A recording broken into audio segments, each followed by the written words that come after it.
Oke,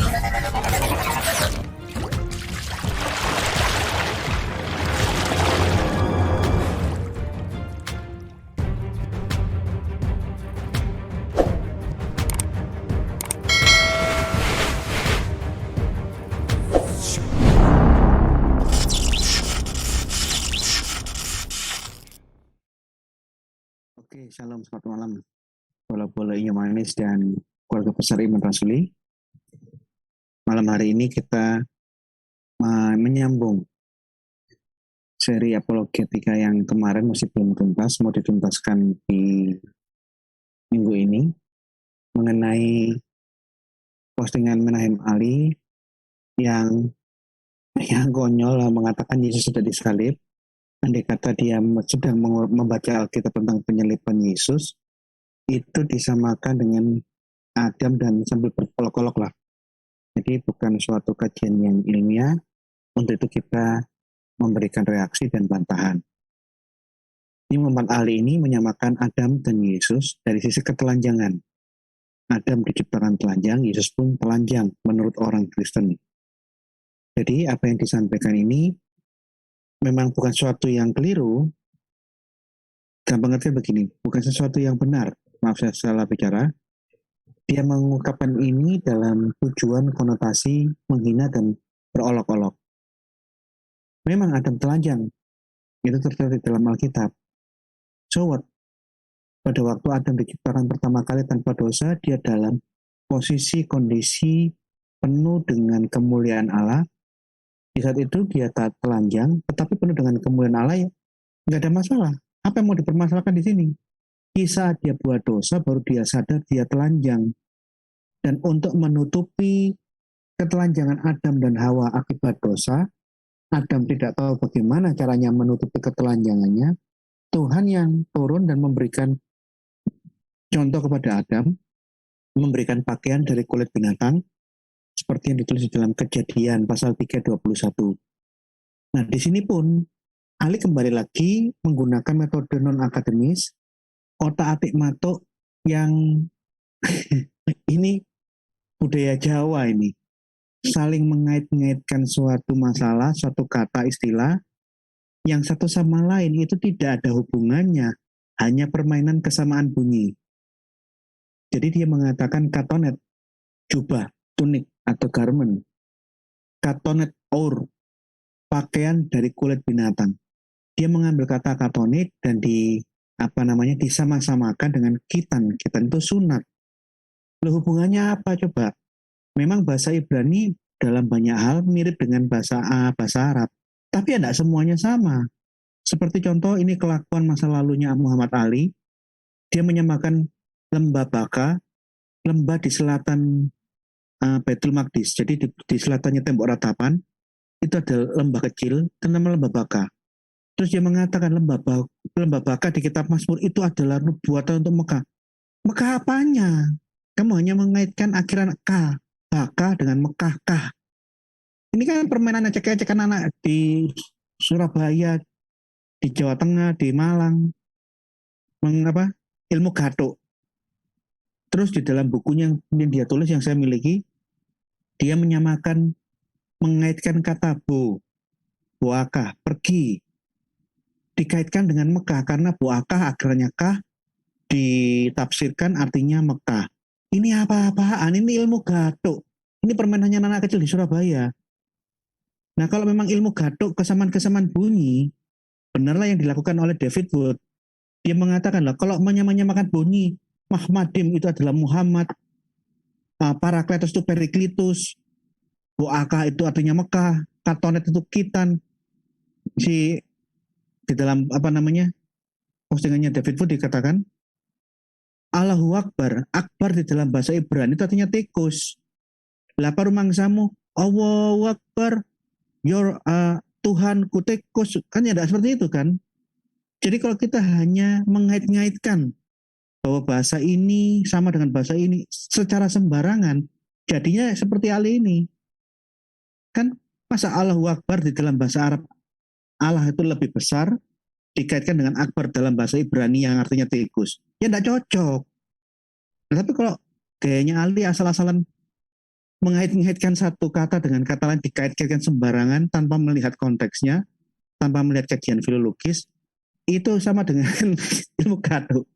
Saya satu saat jalan di Malang ini ketemu anak kecil, tiba-tiba dia nyanyi besar-besar di dekatnya warung warung bakso, anak kecil datang. Dia nyanyi lagunya apa namanya sepak bola, lagu Piala Dunia. Samina mina mangan tahu tempe, kesela onde onde di seneni Pak Made. Saya ketawa ini ilmu kado. Dia hanya hafal lirik pertama Samina mina yang dinyanyikan Shakira. Kalimat berikutnya dia tidak hafal, tidak tahu artinya. Langsung dia ambil gampangnya. Samina mina mangan tahu tempe, kesela onde onde seneni Pak Made. Ya jadi yang dilakukan Ali itu ya kayak gini nih, samina mina asal ilmu gaduh dikait-kaitkan yang tidak melihat konteks. Ya kualitasnya dia ya seperti anak-anak di Surabaya, di Malang yang saya temui nyanyi samina mina ini. Nah sekarang mengenai kajian yang kemarin sudah dibahas, Yesus disalib telanjang. Sudah jelas Alkitab mengatakan ya, khitona. Khitona itu memang pakaian jubah. Di dalam konteks yang di dalam Alkitab itu jubah tanik, bukan pakaian dalam seperti yang dibayangkan oleh Ali. Apalagi kalau kita ngomong underpant, underpant di dalam bahasa Yunani koine itu tidak ada. Adanya di dalam bahasa Yunani modern sobrako. Kitona itu tunik. Kemudian dikatakan penyalib. Ingat ya, Yesus itu rabi yang sangat terkenal dan dihormati banyak orang di Yerusalem. Dalam melaksanakan ini, ada apa namanya, karena desakan umum, si Pontius Pilatus pun berhati-hati jangan sampai terjadi apa namanya revolusi, sehingga berbagai ulasannya Ali yang dipostingkan di Facebook, di YouTube itu banyak imajinasi liar, opini bohong yang tidak ada teksnya. Yang dia lakukan tuh hanya permainan tafsir yang liar plus samina mina mangan tahu tempe ya kayak gitu itu, mengait-ngaitkan yang samina mina itu tadi. Kalau kita ngomong protap, yang disalib dalam hukuman Roma itu harus diremukkan kakinya sampai mati. Setelah mati harus dibiarkan dimakan anjing sebagai tontonan, dilihatkan ke orang. Dan pandangan ini yang dipakai oleh The Five Gospel, Bart Ehrman, bahwa Yesus itu mati, iya. Mayatnya hilang di mana? Mereka tidak percaya Yesus naik ke surga.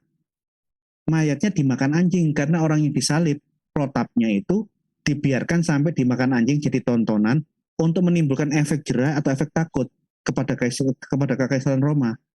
Jadi The Five Gospel yang dipertontonkan Dondetan, Sapa Agustan, itu meyakini Yesus disalib, tapi mayatnya dimakan anjing. Tapi yang kayak begini-begini loh yang ngawur-ngawur ini. Apakah Yesus diremukkan kakinya? Kan tidak.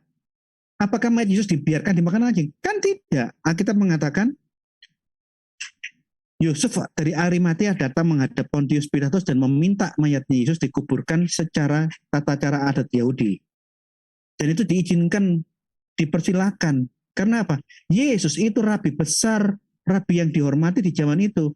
Sehingga mengenai penguburan Yesus atas permintaan Yusuf Arimatea dicatat di dalam Matius, Markus, Lukas, Yohanes.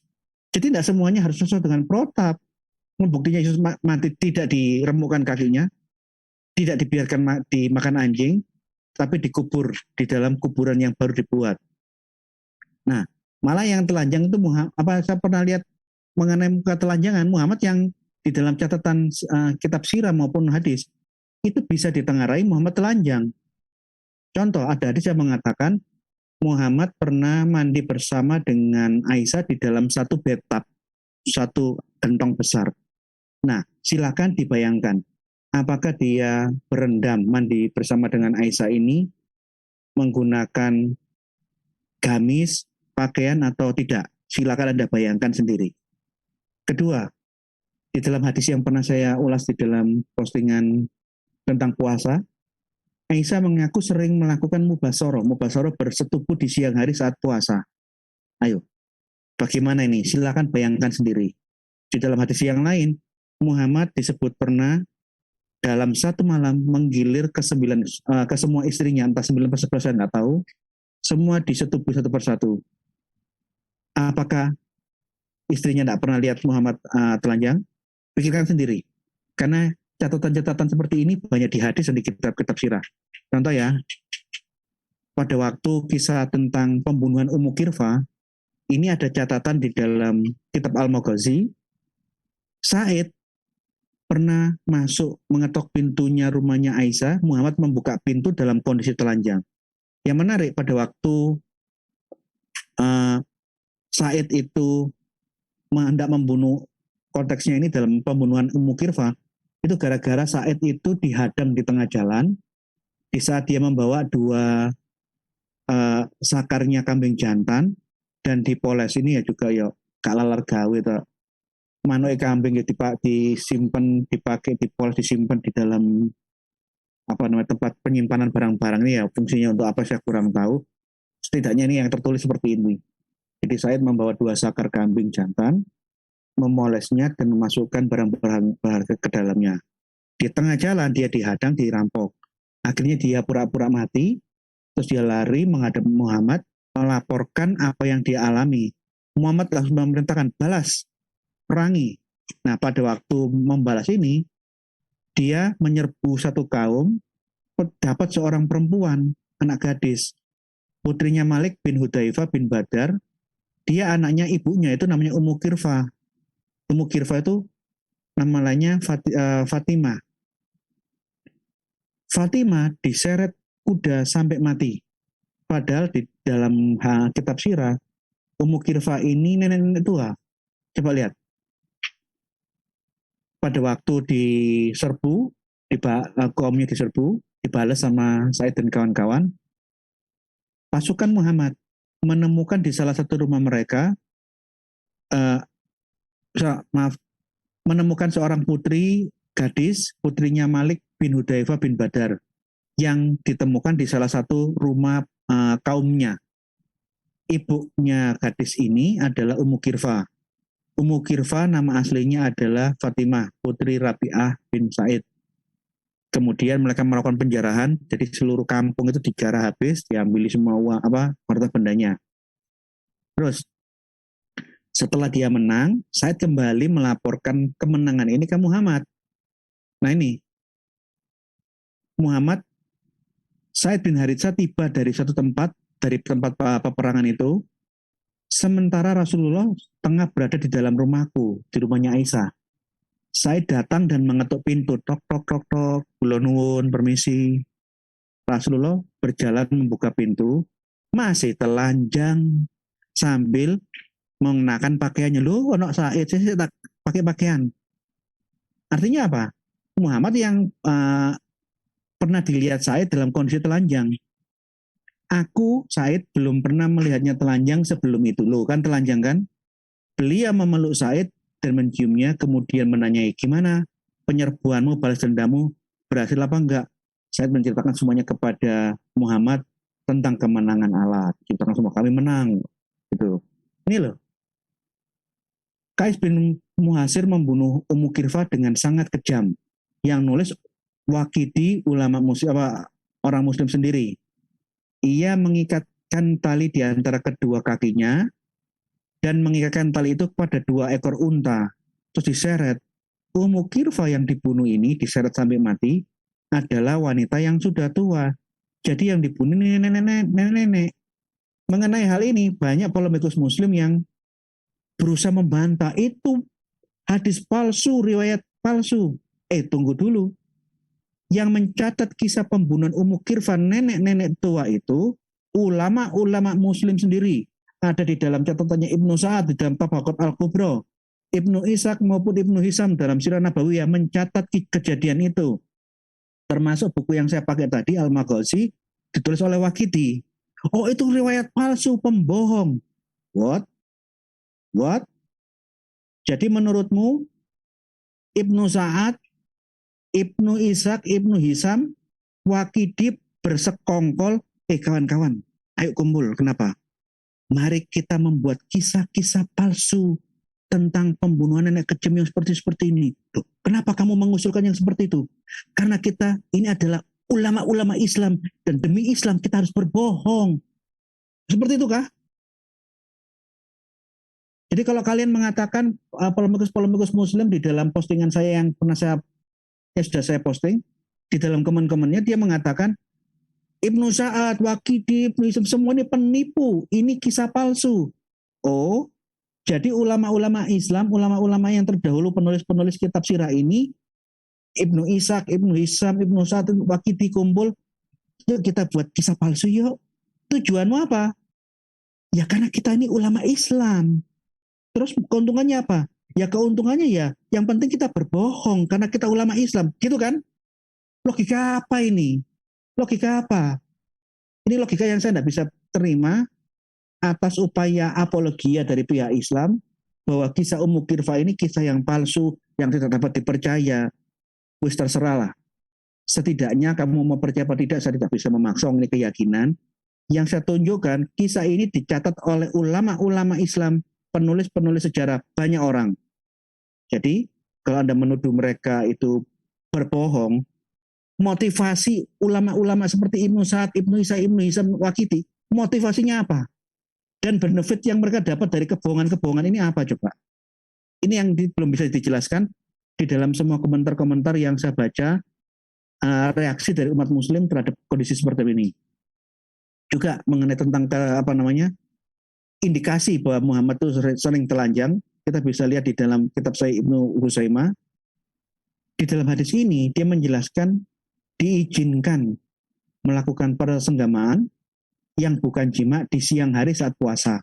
Boleh berciuman di pipi maupun ciuman di mulut, jilat-jilat lidah pun silakan. Karena hadis mengatakan Muhammad sering menghisap lidah Aisyah. Ini loh.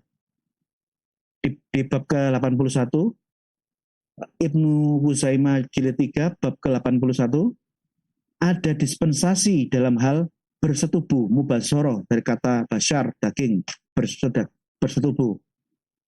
Boleh bersetubuh bagi orang yang berpuasa tetapi bukan having sex. Nah, ini ada hadisnya. Ini ada orang yang tanya, wahai Ummul Mukmin, wahai ibunya orang beriman, apakah Rasulullah sering melakukan mubasyarah ketika beliau sedang berpuasa? Sayyidah Aisyah pun menjawab, ya, dahulu Rasulullah sering melakukannya, sering melakukan persetubuhan di siang hari saat puasa. Akan tetapi hal itu, dia adalah orang yang paling sanggup menahan nafsu birahinya daripada kalian. Apa yang dilakukan Muhammad seperti ini, itu perilaku orang yang sangat paling bisa menahan nafsu birahinya, katanya begitu. Kemudian Abu Bakar berkata, memberikan penjelasan, sesungguhnya Allah Subhanahu wa Ta'ala telah menyapa Nabi Muhammad SAW dan kaum Muslim dengan menggunakan bahasa Arab, bahasa yang paling luas perbendaharaan katanya di dunia dan bahasa yang tak seorang pun dapat menguasainya dengan baik kecuali Nabi Muhammad, dan seterusnya bla bla bla bla.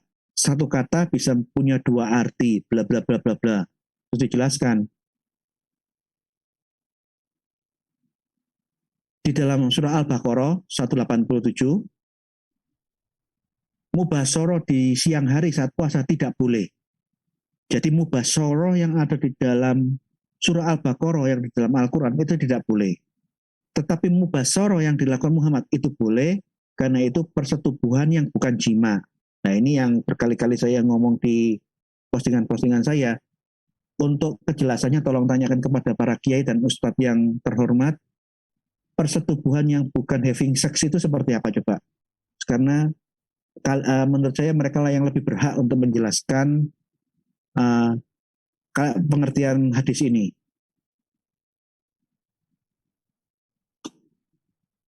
Jadi mengenai ketelanjangan Yesus itu tidak ada satu teksnya, karena jelas-jelas Yesus yang diambil itu pakaiannya yang diundi.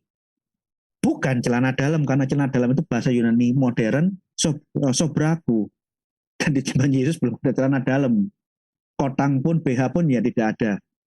Jadi permainan samina mina mangan tahu tempe yang dicontohkan Ali itu hanya permainan kata-kata hoax, permainan tafsir-tafsir yang nggak akademis, yang kekanak-kanaan, itu mungkin hanya reaksi karena dia gerah dengan postingan-postingan apologet seperti saya, Pak Cimit, dan yang lain-lain. Tapi kalau Muhammad telanjang itu dapat dibenarkan karena banyak hadis, banyak kitab sirah, termasuk Said, di dalam hadis menyaksikan seperti itu. Nah, yang menarik di dalam hadis itu ada suatu hadis yang mengatakan tidak boleh dan tidak ada orang yang pernah melihat itunya Muhammad. Sehingga di saat Muhammad meninggal, ada perdebatan di antara istri dan orang-orang kerabatnya, bagaimana caranya Muhammad, karena sudah diperintahkan tidak boleh ada orang yang boleh melihat itunya Muhammad. Akhirnya di dalam kitab sirah disebutkan, di saat Muhammad meninggal, dia dimandikan dalam kondisi sedang berpakaian, masih pakai pakaian. Ini di dalam Tarikh At-Tabari, Muhammad meninggal hari Senin, dikuburkan, ada yang mengatakan hari yang kedua atau ketiga, dimandikan dengan pakaian gamisnya, kemudian dimandikan dengan pakaian gamis dan tidak dimandikan dengan tangan secara langsung, jadi menggunakan alat, entah alat apa saya kurang tahu. Kemudian jenazahnya dibungkus dengan 2 pakaian plus 1 selimut. Nih, Muhammad meninggal hari Senin bulan Rabiul Awal. Hanya saja mereka, para periwayat hadis berbeda pendapat.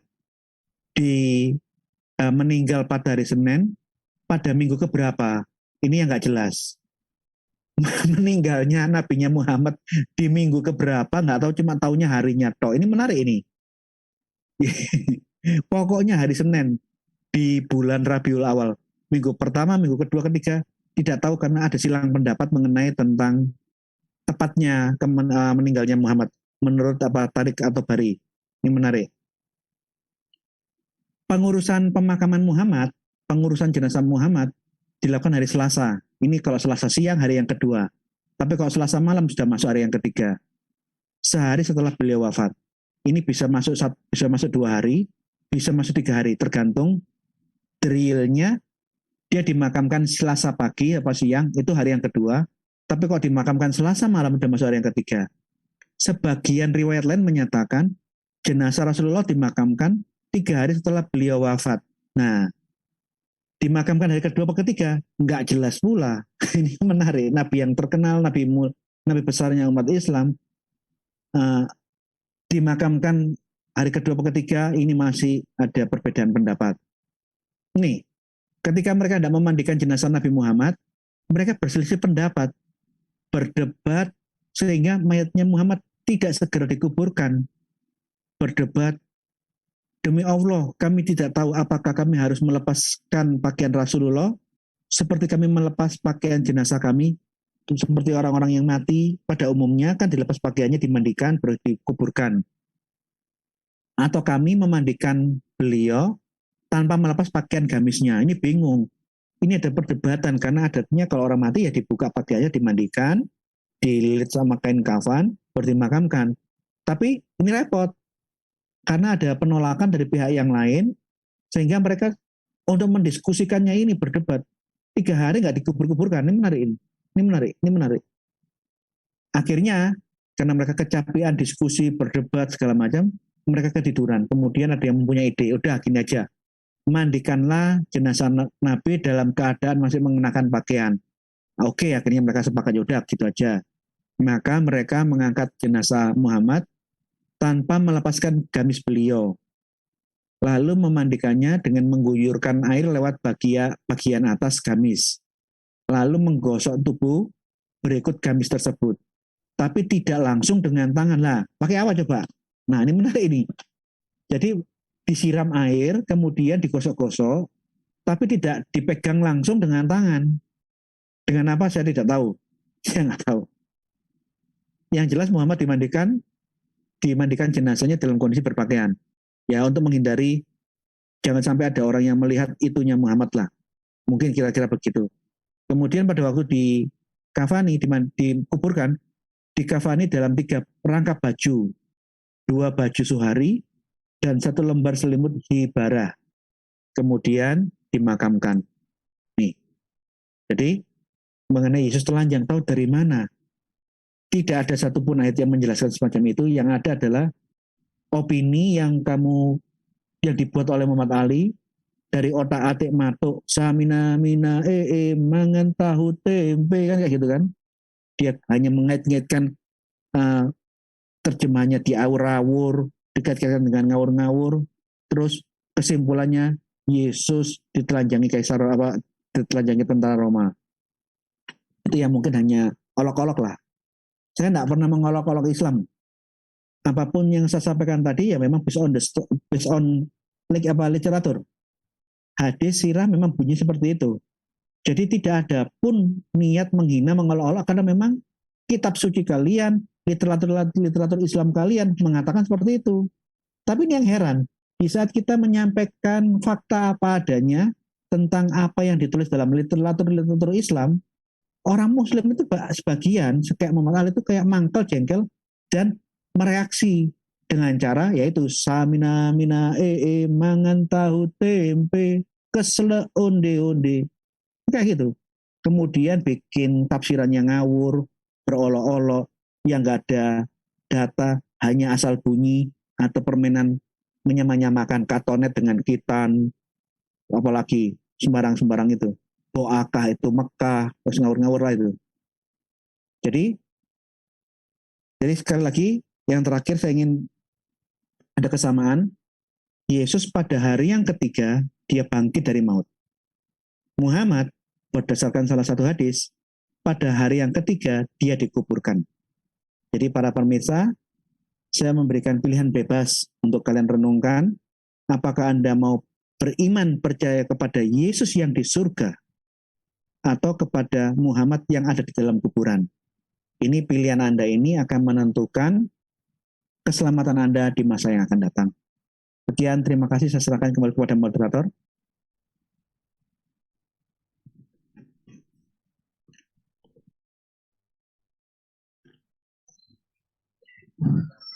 Ya, terima kasih Pak Gracia.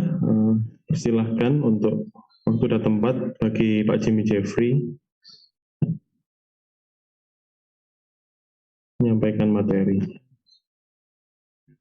Ya, baik. Saya coba aktifkan video, tapi tolong diingatkan kalau suaranya tidak bagus, saya matikan videonya.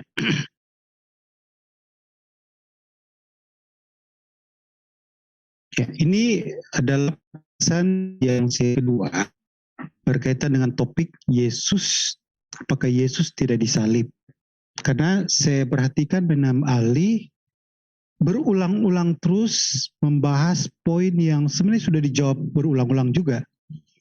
Tetapi dia mencoba melakukan beberapa variasi-variasi yang sebenarnya tidak ada substansi yang baru dari poinnya. Nah, poin yang terbaru yang diangkat mencoba menyamakan dengan kisah ketelanjangan Adam yang pada waktu mereka jatuh dalam dosa, mereka dalam posisi telanjang, lalu Adam karena merasa sudah telanjang, kemudian mencoba mengambil dari dedaunan bagian kemaluannya menjadi awal, tetapi oleh Tuhan itu dianggap masih sebuah ketelanjangan, sehingga Tuhan akhirnya membuatkan dia baju dari kulit binatang.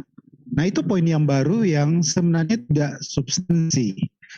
Lalu dia juga mengangkat beberapa persoalan tentang endisporopa dan mencoba melakukan pengantar terhadap topik-topik bukti-bukti Yesus yang disalib, tetapi dia akan bahas pada pertemuan berikutnya. Nah, ini kita akan tunggu pembahasan tentang itu. Nah, kita langsung saja pada poin dari Imam Ali.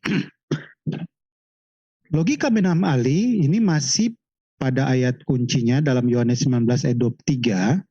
Kita sudah pernah bahas. Kita akan pertajam lagi pembahasan ini.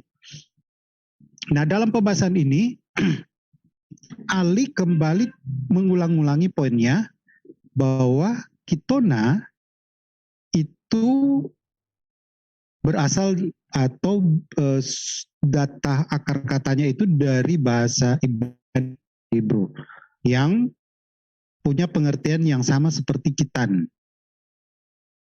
Lalu dia menjudge saya dan Pak Diki kalau nggak salah tidak paham mengenai bahasa-bahasa Semitik sehingga kabur dalam hal ini tentang pengertian kitona tadi. Nah, dia coba kaitkan dengan teks dalam Perjanjian Lama. Nah, melihat secara komprehensif kajiannya, maka kita akan temukan sebuah kecacatan metodologi yang karena sekali lagi dia bermain-main dengan aspek arti kata, arti leksikal, tanpa memperhatikan konteks dari teks itu tersebut. Mari kita perhatikan ayat 19 tadi, Yohanes 19 ayat 23. Sudah prajurit itu menganjurkan Yesus mereka. Nah, ini menggunakan kata himatian, dari kata himatian ini jamak, lalu membaginya menjadi bagian untuk tiap-tiap prajurit. Satu bagian junya atau kitona dalam bahasa Yunaninya juga mereka ambil. Coba kitona itu tidak ke bawah hanya satu tenunan saja. Nah, pemahaman Ali bahwa yang dimaksud pakaian di sini adalah seperti kita. Lalu kitona itu pakaian dalam, undergarment atau loin coat. Jadi pikir di mengambil perspektif kita masa kini. Tetapi sayangnya upaya dia mengutak-atik artikel kitona dan akar kata dari bahasa Ibrani itu justru entah dengan konteks itu sendiri. Kenapa? Karena jelas sekali disebut kitona itu ada keterangannya. Jubah atau kitona itu tidak berjahit dari atas ke bawah, hanya satu tenunan saja. Nah, coba kita lihat. Kalau Ali memahami itu sebagai pakaian dalam atau cawat, apakah mungkin cawat Ali tidak berjahit atas ke bawah? Nah, ini memang sangat tidak masuk akal sebenarnya. Sayangnya Ali begitu percaya diri mengulangi hal tersebut. Karena kata kitona itu sendiri itu dalam rentang arti leksikalnya dia membuka ruang sebagai dalam pengertian tunic, garment, undergarment. Jadi tidak bisa dibatasi dalam satu pengertian. Kita dan konteks. Jadi sekali lagi kita akan merujuk pada pakaian alam seperti tetapi adalah pakaian yang digunakan Yesus pada saat itu samping pakaian luarnya atau himation. Nah, ini memang agak sedikit membingungkan dalam terjemahan bahasa Indonesianya. Sebenarnya kalau melihat teksnya ini lebih tepat ini mereka mengambil jubahnya lalu membaginya menjadi 4 bagian, bukan pakaiannya. Demikian juga paling tepat jubah itu tidak berjahit, itu adalah pakaian. Tapi ini bukan masalah yang substansi sebenarnya. Oke, kita lanjut ke pendapat scholars. Don Carson ini dalam bukunya The Gospel According to John tentang pakaian jubah. Nah, dia tuliskan normally a Jew in Palestine wore a tunic next to the skin and the something a robe to Mation. Yang menarik Kerson menganalisis bahwa yang digunakan di sini jubah itu dalam pengertian jamak, dan dengan pengertian jamak ini menurut Kerson ini sudah mencakup jubah sendiri. Dia menyebut sebagai ikat pinggang, kemudian sendal, dan penutup kepala. Sehingga totalnya tambah dengan garment tadi atau jubah itu menjadi 4, dibahagi 4. Dan dia merujuk juga dalam Kisah Rasul pasal 12 ayat 4. Setelah Petrus tertangkap, Herodes memenjarakan dia di bawah penjagaan tergu, masing-masing terdiri dari 4 prajurit. Jadi yang menangani Yesus saat di itu ada 4 orang. Nah ini cocok dengan kisah 12 ayat 4, dan pembagian itu kepada yang menjaganya itu. Jadi 4 orang prajurit. Nah ini tetapi yang poin yang kita ambil di sini bahwa himation itu berkaitan dengan outer garment, jadi pakaian luar jubah, sedangkan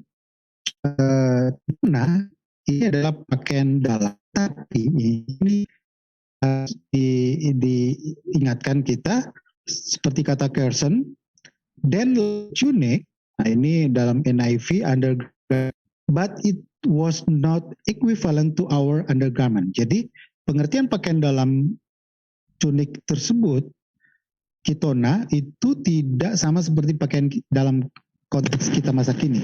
Kalau kita masa kini itu pakaian dalam itu seperti cawat dalam, bukan seperti itu. Jadi pakaian dalam adalah bagian dalam yang dipakai lalu ditambah dengan jubah. Nah, pakaian dalam inilah yang bentuknya satu jahitan dan jahitannya itu dari atas ke bawah. Lagi itu tidak mungkin merujuk pada cawat atau loin cloth. Sekarang kita lihat tentang loin cloth itu. Istilah teknisnya itu berizoma. Nah ini saya perlihatkan. Ini Yesus, gambaran artis yang menggunakan loin cloth atau perizoma. Dan ternyata penggunaan perizoma ini sudah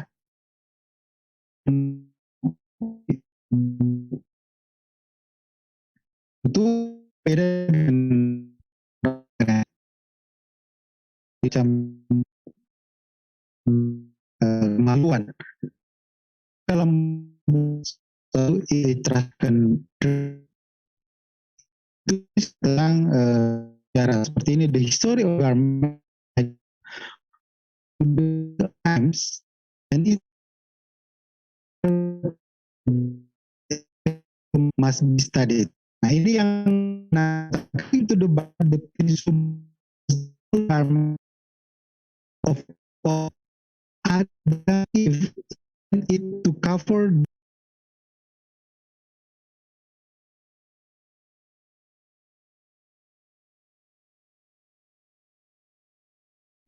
Low bandwidth ya kelihatannya.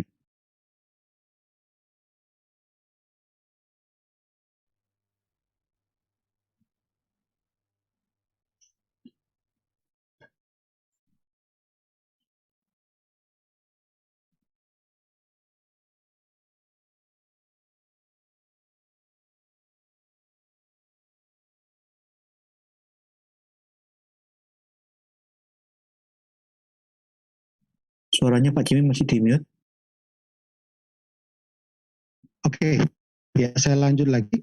Jadi dalam buku ini ditulis tentang apa itu perizoma, bahkan menulis caranya menurut Bible dalam tulisan ini merujuk pada kisah Adam dan Hawa pada waktu mereka merasa mereka telanjang setelah mereka jatuh dalam dosa, mereka kemudian menggunakan daun-daun untuk menutupi kemaluannya. Itu di Alkitab Bahasa Indonesia disebut cawat.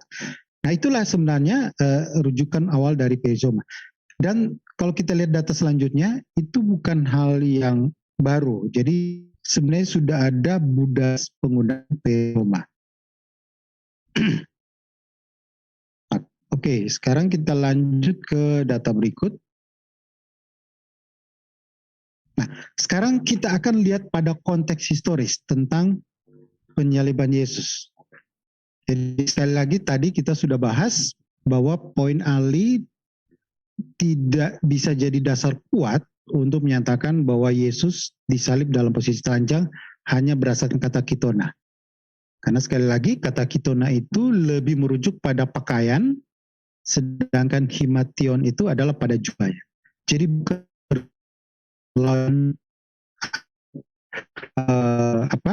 rizoma atau pakaian dalam, kalau seperti kita cawat. Jadi sekali lagi tidak menjadi dasar. Nah, kalau begitu, apakah pada saat Yesus disalib dia dalam posisi telanjang atau tidak? Nah, Ali mengatakan bahwa SOP dalam penyaliban Romawi itu yang disalib itu harus dalam posisi telanjang. It's okay, saya kira memang beberapa data menunjukkan hal itu, tetapi ada tetapinya. Ini seperti menurut dalam tulisan di suatu jurnal on the physical death of Jesus Christ, dituliskan he, ini di crucified person, was usually naked unless this was prohibited by local custom.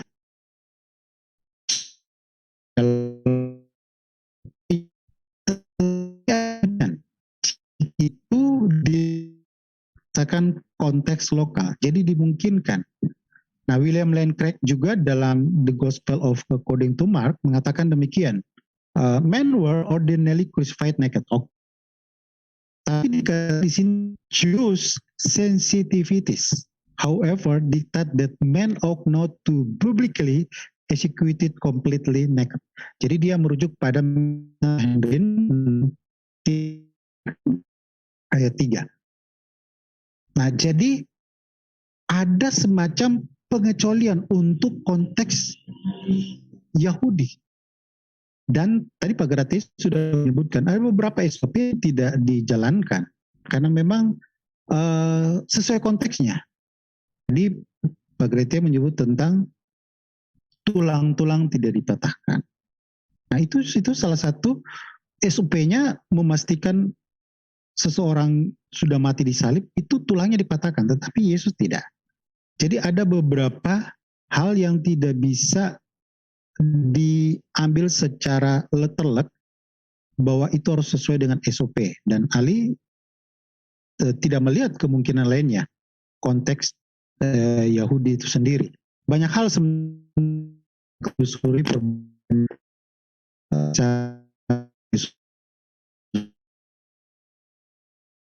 data dari Misna 6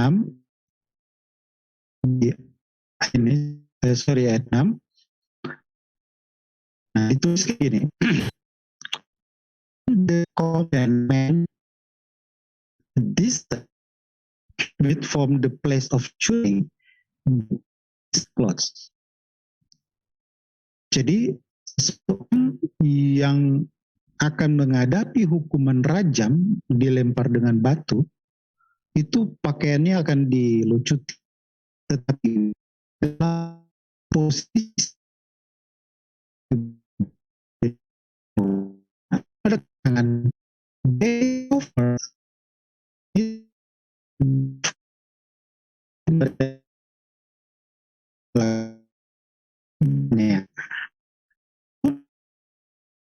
in the front and in the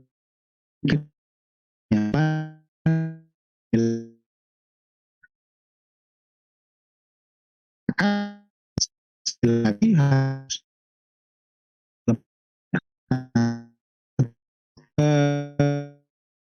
kita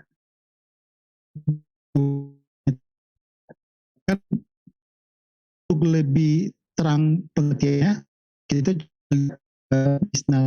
ini dalam English oleh Dr. Joshua ini kan,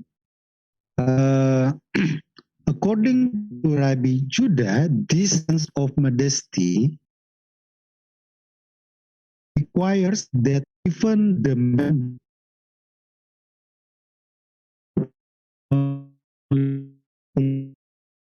jadi so kan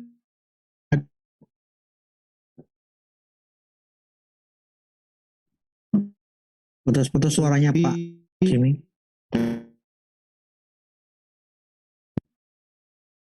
Oke. Ya.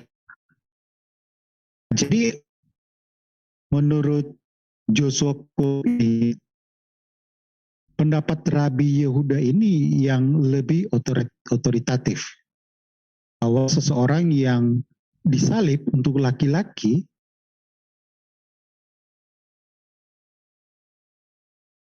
dia perlu ditutupi bagian kemaluannya, khususnya di bagian depan. Dan ini untuk sense of jadi kena kepekaan, kesopanan.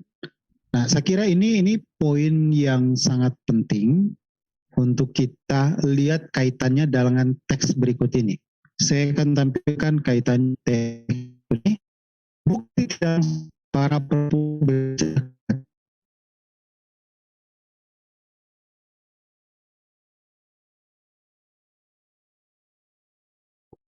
Halo. Masih kedengaran suara? Sekarang dengar. Sekarang kedengaran Pak, silakan Pak. Oh iya, oke. Ya. Bukti tidak langsung para perempuan berjarak dekat salib. Nah, ini dalam Yohanes 19 ayat 25 sampai 27. Di sini ada menyebutkan tentang para perempuan. Jadi ada ibu Yesus, kemudian ada saudara ibunya Maria, istri Kleopas, kemudian ada Maria Magdalena. Lalu ada percakapan antara Yesus dengan ibunya dan murid yang dikasihnya, tentu di sekeliling para perempuan lainnya. Nah, komunikasi ini berarti menandakan jarak dekat. Apalagi dalam posisi Yesus yang lemah, tidak mungkin berbicara dengan berteriak. Jadi memang harus dalam posisi dekat, mungkin sekitar 3 sampai 5 meter. Nah, apakah logis pada saat Yesus berbicara itu dia dalam posisi telanjang? Saya kira ini tidak logis. Nah, di situ ada para perempuan. Maka dengan data dalam this requires that even clothed need only be covered in the front. Nah, kita tidak punya data lebih detail. Apakah loincloth atau perizoma itu memang yang digunakan memang khusus, atau pada saat itu dia memang dipakaikan perizoma oleh ibunya misalnya. Kita tidak punya data. Tetapi logika kita jalan, bisa berpikir bahwa pada saat itu tidak mungkin Yesus dalam keadaan telanjang. Saya kira ini data yang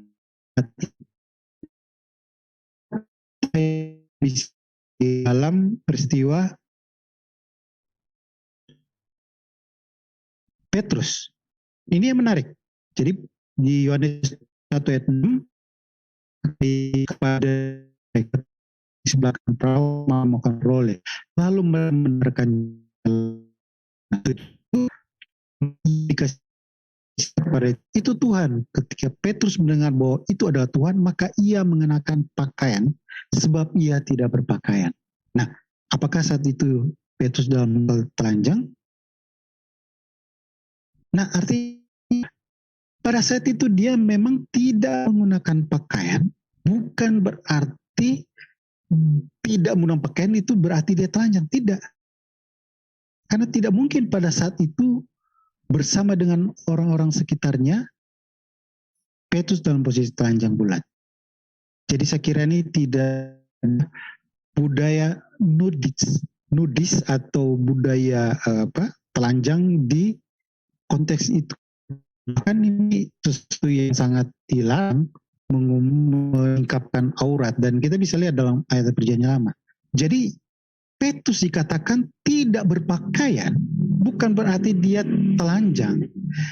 Demikian juga sebenarnya secara tidak langsung, walaupun Yesus tidak berpakaian, artinya kitona sudah diambil, jubah luarnya itu sudah dibagi-bagi, tidak berarti dia posisi telanjang. Ini sama seperti Petrus. Jadi sekali lagi, data memang tidak eksplisit di ayat kata-katanya, tetapi data-data ini jika kita rangkai, maka kita akan dituntun pada kesimpulan bahwa Yesus pada saat disalib itu tidak telanjang.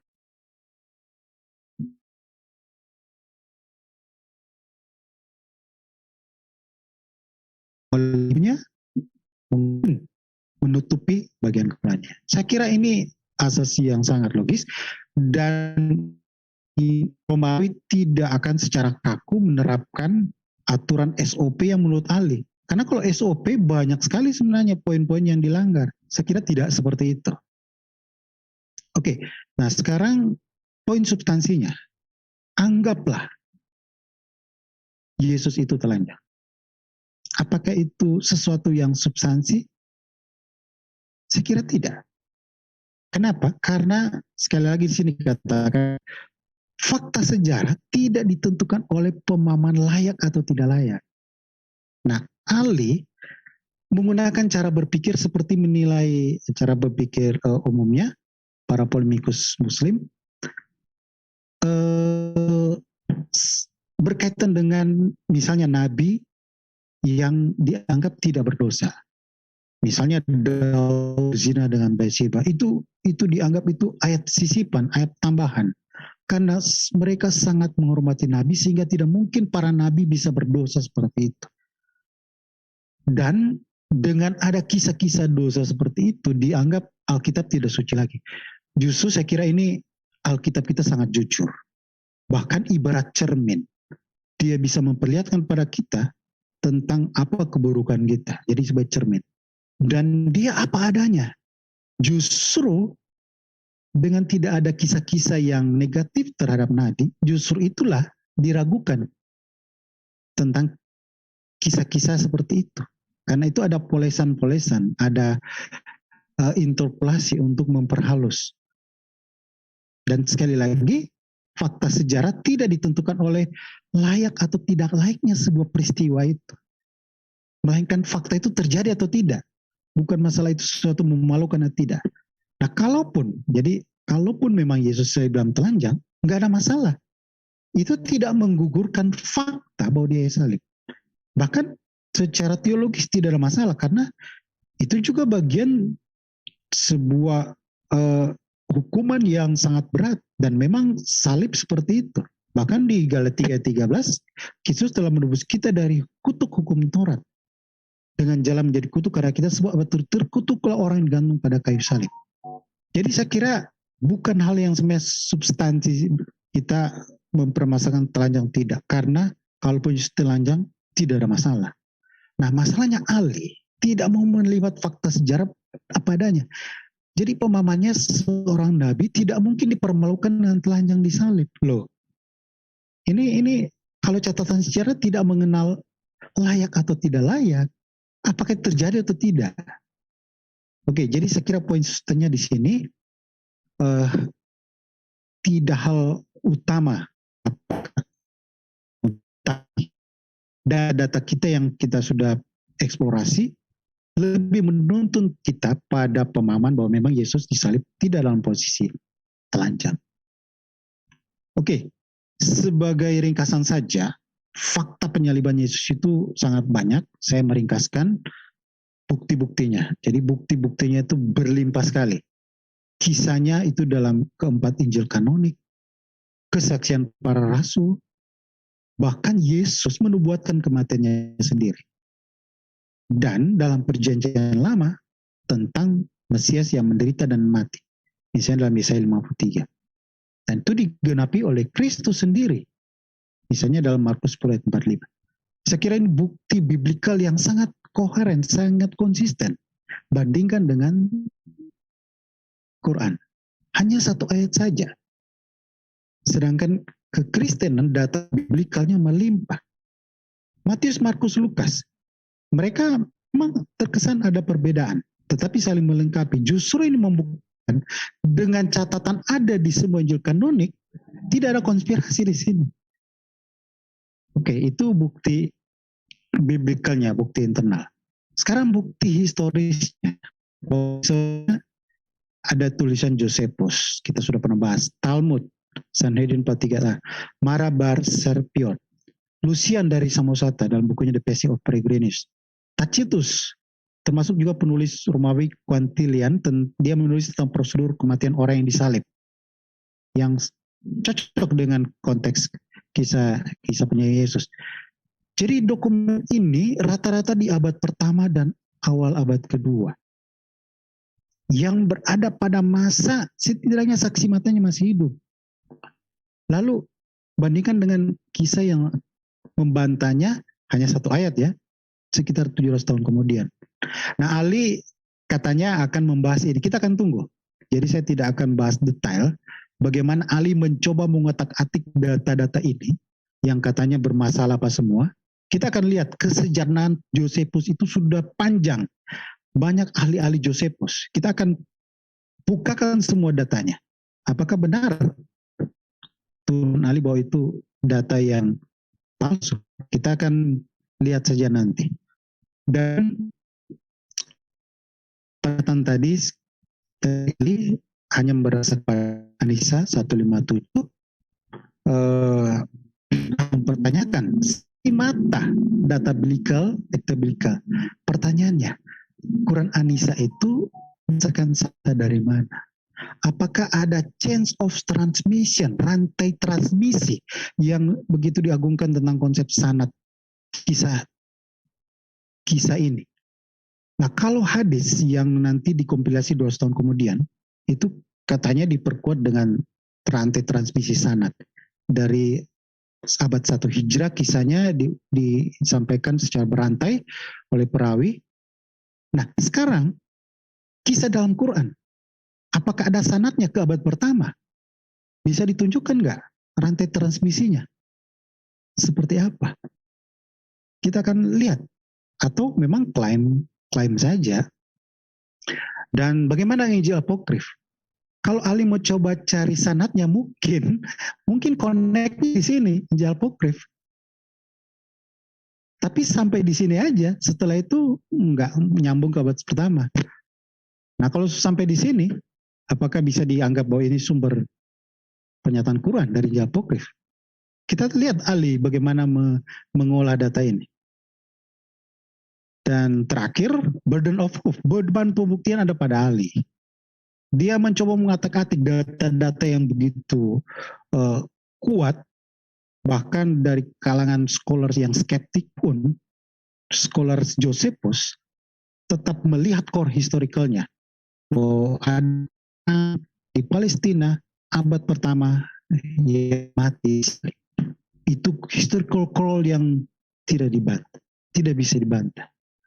Kita tidak tahu sarjana dari mana Ali kutip lagi nih tentang Josephus. Nah, mengenai burden of proof, ada dua hal yang saya tanyakan. Pertama, tunjukkan tulisan kuno abad-abad awal, Josephus apapun, tentang kisah penggantian orang yang disalib. Kemudian yang kedua, kalau memang itu rekayasa kekristenan, maka ini jadi sasaran empuk musuh-musuh Kristen. Misalnya dari Celsus, ini seorang filsuf Yunani yang selalu menyerang kekristenan. Kemudian dari para rabi yang menyerang kekristenan, dianggap mengarang kisah tentang Yesus yang mati disalib. Silakan Ali menunjukkan data-data ini. Demikian dari saya. Terima kasih. Ya, terima kasih Pak Gracia dan Pak Jimmy yang sudah memaparkan materi. Kita memberikan kesempatan untuk pembicara bisa beristirahat sejenak atau ke belakang, dan kita akan menyampaikan beberapa pengumuman.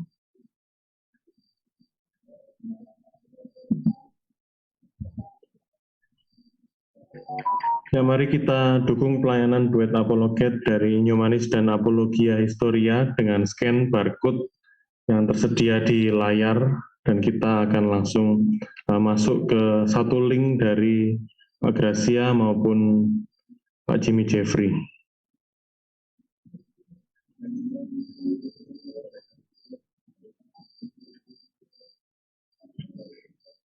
Kita bisa memiliki buku-buku tulisan Pak Gracia dan juga kaos, kaligrafi, dan juga aksesoris yang lain di Tokopedia Inyomanis, dan juga bisa diakses melalui satulink.com/inyomanis. Kita bisa langsung menuju ke Tokopedia dari Pak Gracia, dan jangan lupa kita doakan selalu untuk penerbitan buku terbaru dari Pak Gracia. Ini adalah jadwal kegiatan kita dari Senin sampai Minggu. Setiap pagi ada saat teduh, jam 5 waktu Indonesia Barat, dan setiap malam, Senin sampai Sabtu ya, membaca Alkitab bersama di jam 22 atau jam 10 malam waktu Indonesia Barat, dan juga jadwal-jadwal kegiatan yang lain seperti hari Kamis, itulah kursus teologi doktrin dasar kekristenan dari Pak Gracia, dan seperti malam hari ini, duet kajian akademis apologetika dari Pak Gracia dan Pak Jimmy Jeffrey. Silakan slide selanjutnya, Pak. Ya, ini adalah kegiatan kita. Bagi saudara sekalian yang ingin belajar apologetika lebih dalam, bisa bergabung dengan STT RAI atau Sekolah Tinggi Teologi Raja Wali Aras Tamar Indonesia yang dipimpin oleh Pak Deki Gadas. Bisa menghubungi kontak person yang tersedia atau juga mengakses melalui satulink.com/STT-RAI.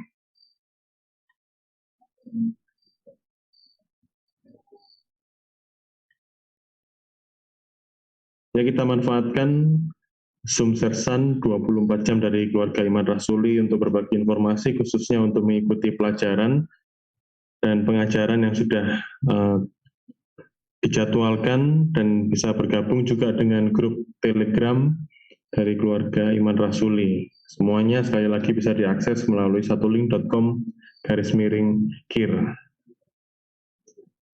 Ya, Satulink adalah alat untuk kita bisa membuat biolink atau short URL dan QR codes. Kita bisa memanfaatkannya, kita bisa bergabung dan membuat link bisnis kita melalui Satulink. Ini adalah contoh tampilan satulink.com keluarga Iman Rasuli. Kita bisa mendapatkan semua informasi kegiatan yang ada dalam keluarga Iman Rasuli.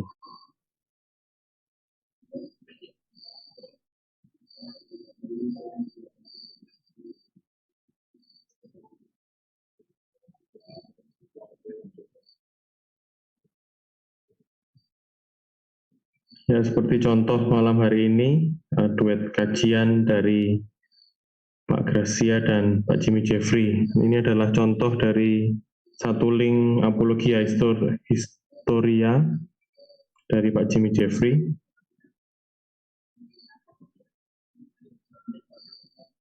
Kita bisa langsung masuk di Satulink ini dan memilih pengajaran pada hari ini, bisa kita tonton kembali melalui website keluarga Iman Rasuli, dan jangan lupa untuk registrasi terlebih dahulu. Itu pengumuman yang bisa kita sampaikan, dan channel-channel yang merilai adalah Apologia Historia milik Pak Jimmy Jeffrey, Nyomanis milik Pak Gracia, Giacomo Channel, Keluarga Iman Rasuli Official, Yusuf Andrew Tagalung, Scott Orang Indonesia, dan L2GLG Channel, dan juga masih akan dirilai oleh channel-channel apologet Kristen lainnya. Kita akan masuk dalam sesi tanya-jawab. Untuk waktu saya serahkan kepada Saudara Scott untuk membacakan pertanyaan yang sudah masuk. Baik, terima kasih moderator.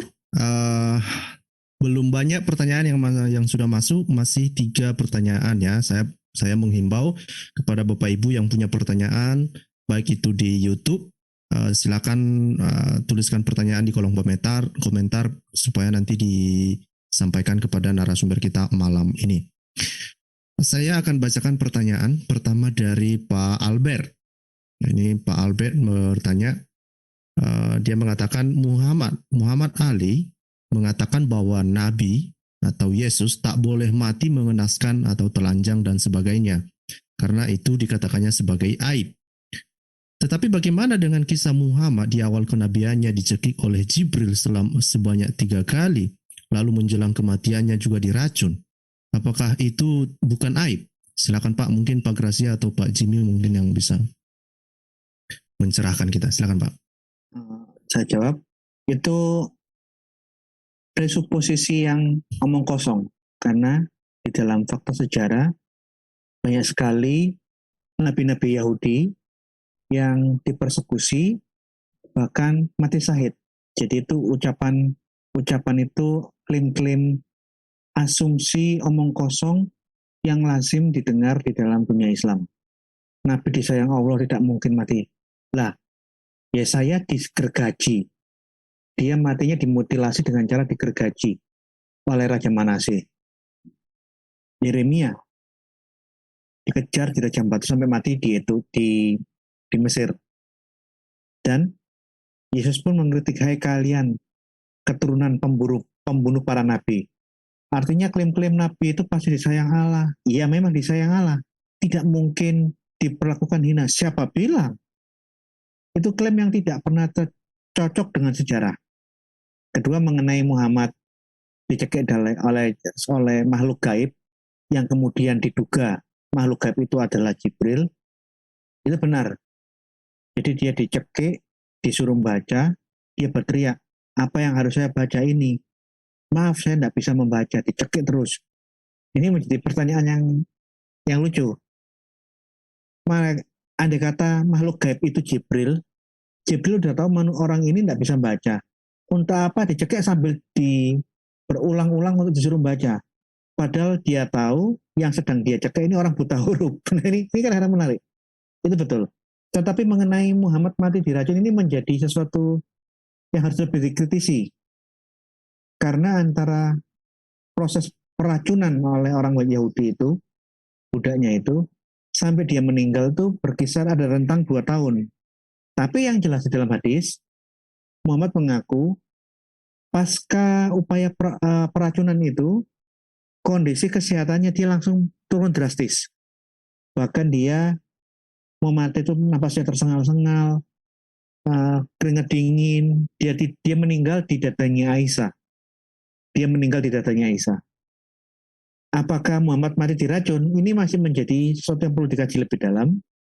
Yang jelas, pasca peracunan yang dilakukan oleh Muhammad, kesehatan Muhammad langsung drop. Dan dia mati dalam kondisi kepayahan, mengidap banyak penyakit, kira-kira begitu. Terima kasih. Ya, Ini ada mau tambahkan? Silakan Pak. Ya, saya hanya tambahkan saja. Nah, ini cara berpikir seorang polemikus yang hanya berpatokan pada doktrinnya, sehingga tidak mau melihat sejarah berbicara padanya. Jadi seperti tadi saya dalam presentasi saya ada sebuah pernyataan yang saya tegaskan. Nah, pernyataan itu, fakta sejarah tidak ditentukan oleh pemahaman layak atau tidak layak, melainkan fakta itu terjadi atau tidak. Jadi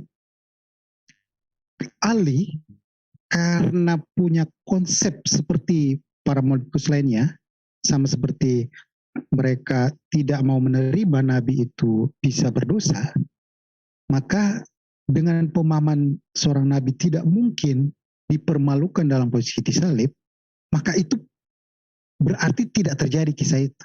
Jadi yang disalib itu bukan Yesus.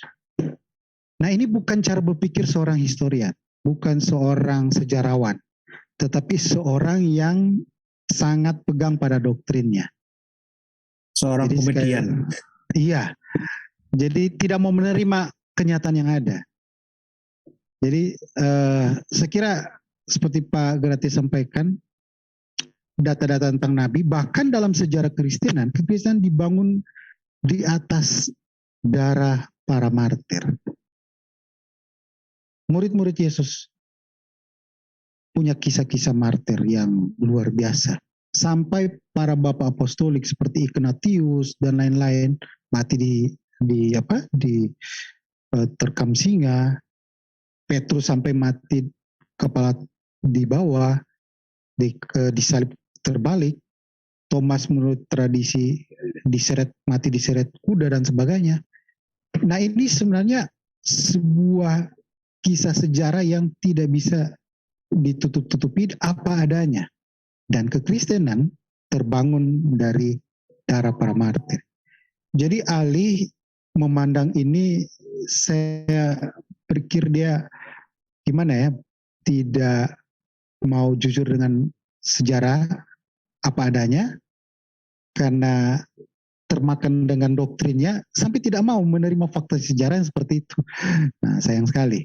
Nah, kalau tentang kisah Muhammad, saya kira Pak Setia sudah menyampaikan datanya, dan apa yang Pak Albert katakan ini menjadi berbalik kepada Ali sendiri. Maukah Ali menyampaikan data secara fair tentang kisah itu? Kalau memang dia seorang nabi, kalau Ali pakai konsepnya Ali, maka dia tidak akan mempan dengan racun. Saya nggak tahu Pak Grati tahu itu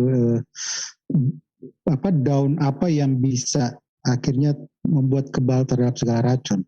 Nah, tapi kenyataannya kan terjadi seperti itu. Bisa diracun oleh perempuan Yahudi. Nah, ini sebuah fakta sejarah, dan saya nggak tahu Ali kalau mau menilainya ini, memakai konsepnya supaya dia tidak standar ganda. Apakah dia mau menilainya itu juga sebuah aib atau tidak? Kita kembalikan ke Ali untuk menjawabnya. Ya, itu dari saya. Baik, terima kasih Pak Jimmy dan Pak Gracia. Pertanyaan berikut. Ini ada pertanyaan dari Pak Wiwin. Saya pikir ini ditujukan kepada Pak Gracia. Bolehkah dibagikan referensi-referensi hadis tadi terkait Muhammad yang mati tidak dikubur 3 hari, dan dikatakan juga ada kisah tubuhnya sampai membiru-membiru. Silakan Pak Gracia. Kalau tubuhnya sampai membiru tidak ada tertulis, karena di dalam Torek atau Bari yang tadi saya presentasikan, Muhammad tidak dikubur karena ada silang pendapat bagaimana cara prosesi pemakamannya. Apakah menggunakan adat umum, dilepas pakaiannya, dimandikan atau tidak. Karena di satu sisi Muhammad sudah memberikan pernyataan, tidak seorang pun bisa pernah melihat kemaluanku. Nah, oleh karena itu terjadi silang pendapat, dikuburkan yang atau tidak. Karena perdebatannya ini berlarut-larut sampai orang itu kecapean, ketiduran, baru begitu dia bangun akhirnya ada kata sepakat, ya udah deh kita mandikan dalam kondisi berpakaian. Tapi mengenai sampai membiru saya nggak tahu. Yang jelas Muhammad sampai dari dia menghembuskan napas terakhir sampai mati, memerlukan tidak langsung dikubur. Dia dikuburkan pada hari yang ketiga. Jadi menarik. Pada hari yang ketiga Yesus bangkit, pada hari yang ketiga Muhammad masuk kubur. Nah, ini yang menarik. Ada kemiripannya, kesamaannya di 3 hari. 3 hari, yang satu naik bangkit dari maut, yang satu masuk ke dalam kuburan. Ya, itu aja, makasih. Ini saya akan sampaikan materinya, saya share ke grup ya. Saya share ke grupnya Telegram. Baik Pak, terima kasih Pak Wiwin juga. Saya tambah sedikit data tadi saya sempat silakan Pak Jimmy. Ini tentang kurma ajwa. Ini dalam hadis ada yang sebutkan kurma ajwa itu berasal dari surga. Ia adalah obat dari racun. Kemudian dalam hadis lainnya dikatakan sesungguhnya dalam kurma ajwa yang berasal dari Aliyah, Arakota Madia, terusnya merupakan obat penawar, dan ia merupakan obat penawar racun apabila dikonsumsi pada pagi hari. ini ada beberapa data dan tentu jadi pertanyaan menarik. Kenapa sampai Nabi Muhammad bisa diracun? Apakah tidak mungkin sempat makan koma acu atau bagaimana? Saya nggak tahu. Nggak sempat Saya. pulaan. Nggak sempat pulaan kurma sua mungkin. Nggak sempat. Baik Pak, kemungkinan mungkin lupa makan Pak atau kurang 7 biji karena syaratnya ada 7 itu. Oh iya. Kita lanjut ke pertanyaan berikut Pak. Mungkin ini untuk Pak Jimmy.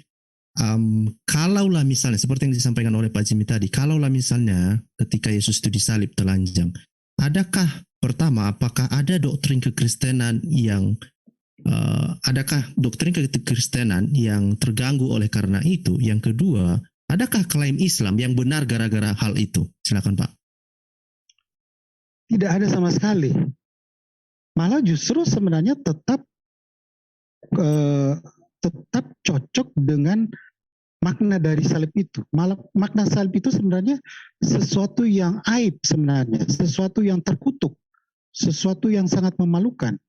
Jadi kalaupun posisi telanjang maka cocok. Walaupun dalam posisi tidak telanjang juga tetap aib itu ada. Jadi sama sekali tidak ada substansinya berdampak pada Yesus disalib atau tidak. Dan kalaupun Yesus posisi telanjang nggak ada masalah. Tetap cocok dengan makna salib itu yang memang salib itu sebuah aib, sesuatu yang terkutuk. Tetapi dalam perspektif kekristenan, di balik itu sebenarnya menjadi berkat bagi kita manusia, karena pada saat itulah dosa-dosa manusia ditanggung atau ditimpahkan kepada Yesus. Jadi saya kira secara teologis tidak ada masalah sebenarnya. Hanya memang kita sepertinya agak serasa risih melihat kalaupun Yesus salib telanjang. Tetapi secara teologi tidak ada masalah sebenarnya. Karena memang itu aib. Tetapi kita tidak bicara masalah secara teologisnya, tetapi dari data kita dituntun pada pengertian bahwa Yesus itu tidak dalam posisi telanjang. Nah, kemudian apakah akhirnya kalaupun betul telanjang menguatkan konsep alih? Saya kira tetap tidak.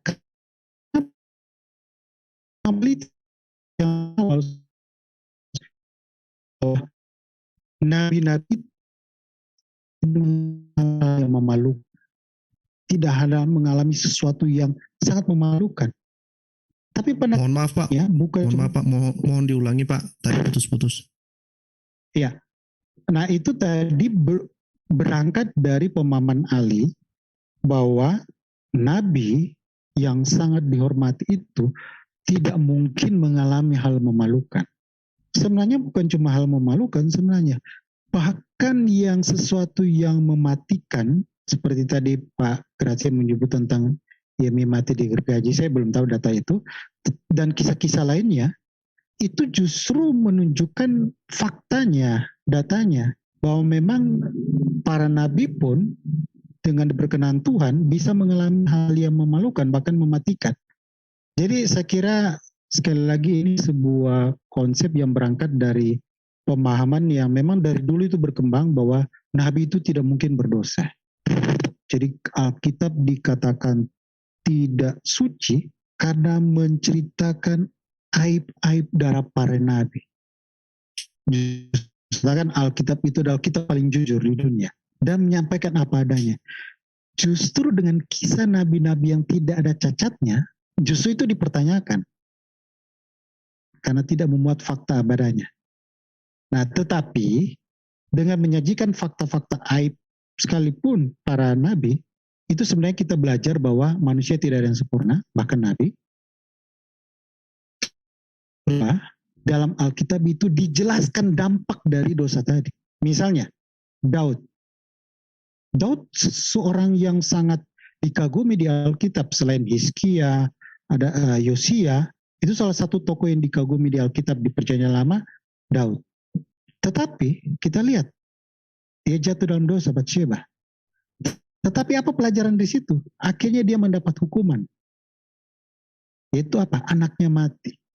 dan banyak dapat dampak dari dosa yang dialaminya. Jadi Alkitab menyajikan apa adanya. Nah, hal ini yang sulit diterima oleh Ali yang mencoba membatasi pengertian suci, pengertian kudus dari perspektif dia, termasuk tidak bisa menerima Yesus mati di salib karena alasan orang yang disalib itu sesuatu yang memalukan, apalagi dalam posisi telanjang. Jadi sekali lagi kita harus dituntun pada faktanya apa adanya, bukan masalah sesuatu layak atau tidak, kemudian itu benar atau tidak terjadi. Tetapi kalau memang terjadi apa adanya, itulah yang kita pegang. Ya, itu dari saya. Terima kasih Pak Jimmy. Ada mau ditambahkan Pak Gracia? Nah, enggak sih, saya sepakat dengan Pak Jimmy. Sejarah itu bukan pantas tidak pantas menurut saya, mungkin apa tidak mungkin, mustahil apa tidak. Sejarah tidak membicarakan masalah itu. Terjadi apa tidak terjadi, siapa saksinya. Titik. Karena usaha untuk merevisi suatu sejarah berdasarkan asas kepantasan, ini yang paling banyak dilakukan Muslim. Kayak contoh tadi, tidak mungkin Muhammad memerintahkan pembunuhan Ummu Kirfah, nenek tua, dengan cara yang keji. Itu riwayat palsu. Bayangkan, ada upaya revisi karena menganggap, berasumsi tidak mungkin ada pembunuhan kejam yang dilakukan. Nah, masalahnya, yang mencatat kejadian itu ulama-ulama Islam yang terhormat sendiri, penulis kitab-kitab sirah. Ibnu Sa'ad, Tabaqat al-Kubra, Ibnu Ishaq, Ibnu Hisam, Sirah Nabawiyah, termasuk Waqidi, kitab Al-Maghazi. Nah, apakah kalau kita mengatakan itu riwayat palsu, bohong, Nabi tidak mungkin seperti itu, kejadiannya tidak seperti itu kejadian tidak pernah terjadi. Oh, logikanya berarti ulama-ulama Islam sendiri bersekongkol, bersepakat untuk membuat bersama-sama kisah-kisah palsu. Nah, itu yang saya pertanyakan tadi. Apa motivasi ulama-ulama Islam sendiri membuat kisah-kisah palsu? Keuntungan yang didapat oleh Ibnu Ishaq, Ibnu Hisam dalam Sirah Nabawiyah, Tabaqat al-Kubra, Ibnu Sa'ad atau Waqidi, keuntungannya apa? Oh, ini tidak mungkin. Nabi pernah saya diskusi dalam satu WhatsApp, saya 10 tahun yang lalu, saya ngomong tentang pernikahan Aisyah, Muhammad dengan Aisyah dengan umur 9 tahun. Tidak mungkin Nabi itu memperlakukan hal semacam itu. Dia berargumentasi dengan Al-Bidayah wa Al-Nihayah. Menurut Ibnu Katsir dalam Al-Bidayah wa Al-Nihayah, Aisyah itu kira-kira umur 19 segala macam. Jadi berita tentang Muhammad menikahi Aisyah umur 9 tahun itu bohong, hoax. Saya berdebat lama di situ. Saya tunjukkan data-data hadis. Ini loh, upaya revisi yang hendak dilakukan oleh Ibnu Katsir dalam Al-Bidayah wa Al-Nihayah. Itu mungkin upaya yang bagus untuk membuat cerita yang baru tentang Muhammad yang lebih bermoral, lebih bagus, lebih positif. Masalahnya, Al-Bidayah wa Al-Nihayah itu bukan hadis. Itu kitab-kitab kitab sejarah, interpretasi ulang. Nah, data dari hadis-hadis sahih dan keempat sunan, termasuk kitab-kitab sirah. Saya sebutkan ya, hadis Ibnu Bukhari, Muslim, Sunan Tirmizi, 4 sunan, musnad, termasuk kitab-kitab sirah, mengatakan hal yang sama. Jadi, bagaimana menurutmu secara Islam? Suatu kisah yang bertentangan dengan semua hadis sahih, bertentangan dengan semua kitab-kitab sirah yang tertua, kategorinya apa? Mau enggak mau itu palsu. Nah, ini loh, ini yang menjadi kebiasaannya umat Islam.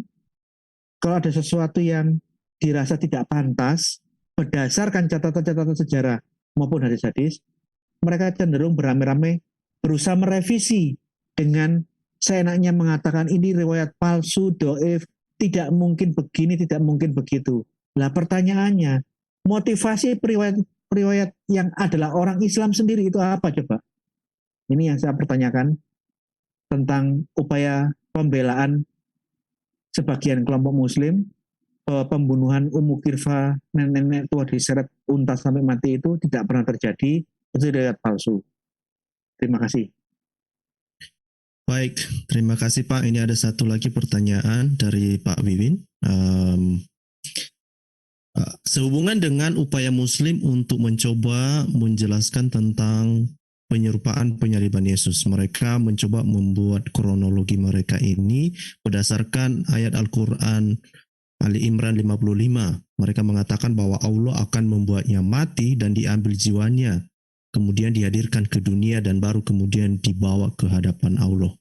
Apa pandangan Pak Gracia mengenai upaya Muslim dengan hal ini, Pak? Silakan, Pak. Ini logika ya. Kalau menggunakan teori penyerupaan seperti yang dipakai oleh para kaum gnostik dan Muslim, surah An-Nisa 157, benarlah argumentasi kelompok Ahmadiyah, kelompok Muslim Ahmadiyah.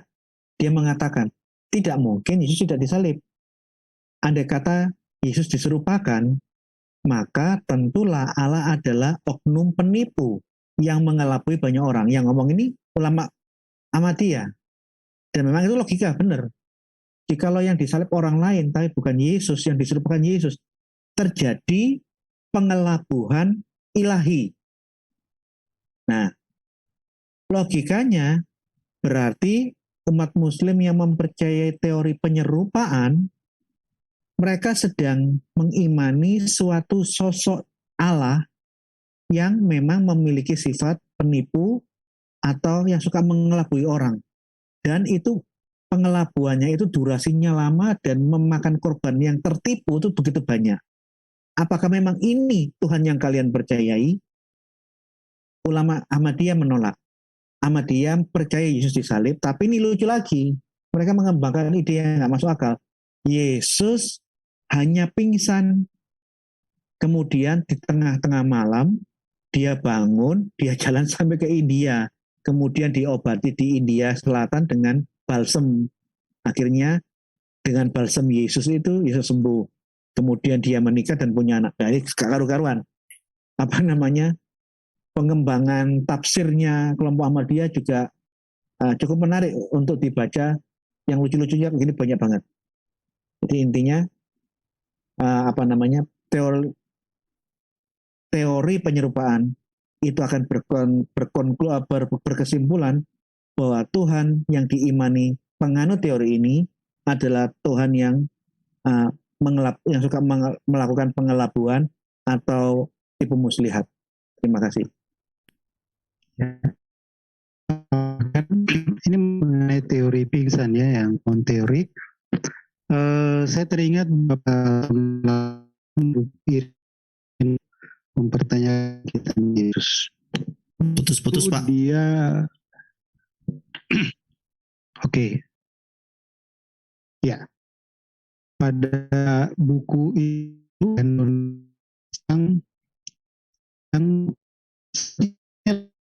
teori, dia konsep bahwa kubur Yesus itu kubur yang besar, sehingga Yesus yang memang disalib, tetapi pada posisi di kubur yang luas, diberi rempah-rempah, akhirnya dia bisa sembuh. Rempah-rempah itu menjadi obat. Nah, tapi kalau Irene Handono itu dia sesudah keluar, dia pergi ke dataran tinggi dan merujuk ke komunitas komunitas. Nah, ini tulisan Irene Handono. Nah, tetapi saya ingin angkat tadi ada kata kronologi. Saya di status EB mengutip tulisan seorang scholars, Andreas Kosenberger, dia membuat kronologi dari hari sekian tentang hari-hari terakhir Yesus. Dan itu kronologi sangat tepat. Di hari penyaliban di Kamis itu sampai malam itu padat sekali sampai kejadian malam harinya. Dan sangat menarik kalau kita membandingkan itu kronologi menanjakan sebuah kisah-kisah yang betul real. Nah, kalau ditanyakan bagaimana kronologi dari perspektif Islam, saya bisa katakan tidak ada kronologi. Kenapa? Karena cuma satu klaim. Kalau mau dikatakan kronologi, oke, kita berandai kronologinya. Maka kronologi yang terjadi pada saat Liban ada orang lain yang digantikan.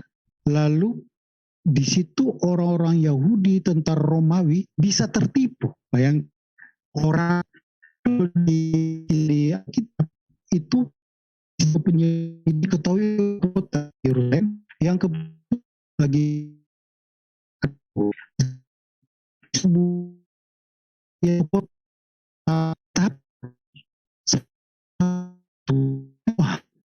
tertipu Putus-putus, Pak Jimmy. semua. Mereka salah. Putus-putus. Oke. Mohon diulangi yang Masih? bagian terakhir, Pak.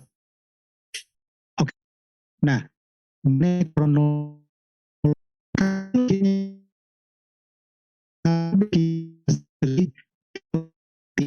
kira kronologi seperti apa terjadi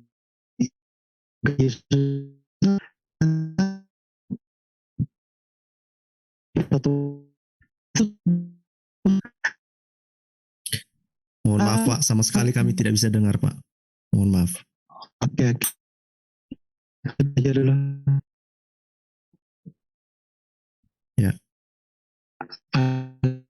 Masih Masih, Pak. Masih belum jelas, Pak. oke. Itu Wah, sayang sekali ya. ya lanjut aja lainnya. Baik, kita lanjut dulu ya, Pak. Ini ada pertanyaan menarik, masih dari orang yang sama, dari Pak Wiwin ya. Sepertinya Pak Wiwin banyak pertanyaan malam ini. Sehubungan dengan tadi materi Pak Jimmy, dikatakan bahwa ada klaim Yesus yang mengatakan dia akan bangkit pada hari ketiga.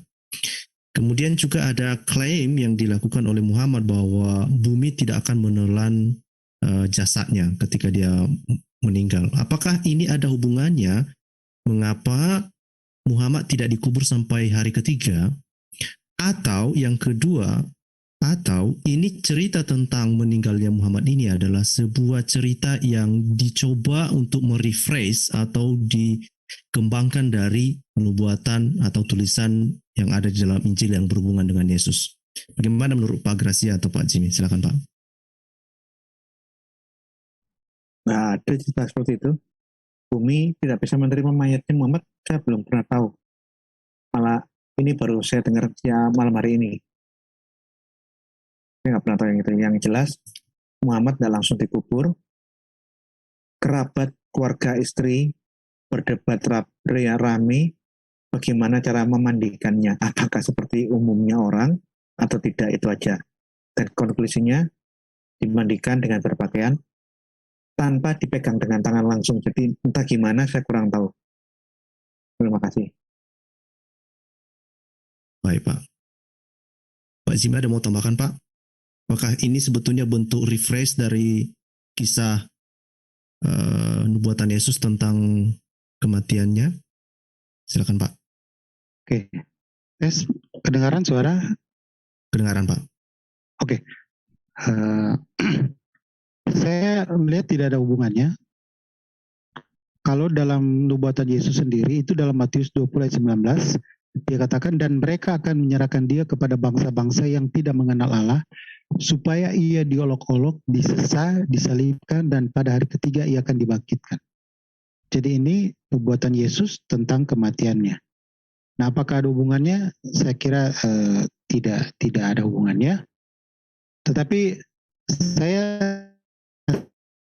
sedikit tambahkan tadi yang pertanyaan tadi sebelumnya mengenai kronologi. Ini menarik sekali sebenarnya. Tentang kita mencoba mengikuti pola pikir mereka, alih, lalu susun kronologi. Maka perhatikan apa yang terjadi. Pada waktu Yesus disalib, satu kota Yerusalem itu tertipu semua. Satu kota itu peristiwa yang heboh. Itu orang-orang lihat dia, itu peristiwa yang sangat heboh. Apalagi orang Yahudi bersiara pada saat itu hari raya Paskah Yahudi. Jadi sangat banyak. Nah, kedua pertanyaannya, Yesus yang bisa tunjukkan datanya enggak? Datanya. Berjumpa dengan para murid, atau dia bertemu dengan siapa, dia kemana. Nah, jadi ahli kalau mau coba komplain masalah data, kita akan lihat kajiannya terus, maka dia tunjukkan data kronologisnya itu. Pada waktu dia tidak disalibkan, dia kemana? Bisa enggak tunjukkan data seterusnya? Jangan langsung katakan, oh setelah itu dia langsung diangkat ke surga. Selesai cerita. Oke. Itu tambahan dari saya. Terima kasih.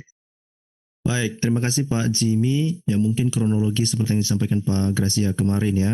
Kronologinya itu Yesus disalibkan di bawah pemerintahannya Raja Damaskus dan ketika masa Daud masih hidup. Itu saja pertanyaan yang kita miliki malam ini. Saya kembalikan kepada moderator. Terima kasih Pak Jimmy dan Pak Gracia. Silakan. Ya, terima kasih Scott yang sudah membacakan pertanyaan dan terima kasih Pak Gracia dan Pak Jimmy yang sudah menjawab. Mungkin ada closing statement dari Pak Gracia maupun Pak Jimmy. Silakan Pak. Nggak ada, cukup. Silakan ditutup. Ya, cukup. Iya, saya ucapkan terima kasih kepada kedua pembicara kita malam hari ini, Pak Gracia dan Pak Jimmy, dan memberkati selalu. Dan juga terima kasih buat saudara-saudara sekalian yang sudah hadir dalam Zoom meeting. Kita akan menutup kegiatan malam hari ini dengan doa dan dengan kasih. Saya mohon untuk Pak Erwin boleh pimpin kita dalam doa. Baik, Bapak Ibu yang dikasih, saudara-saudara yang dikasih Tuhan Yesus, izinkan saya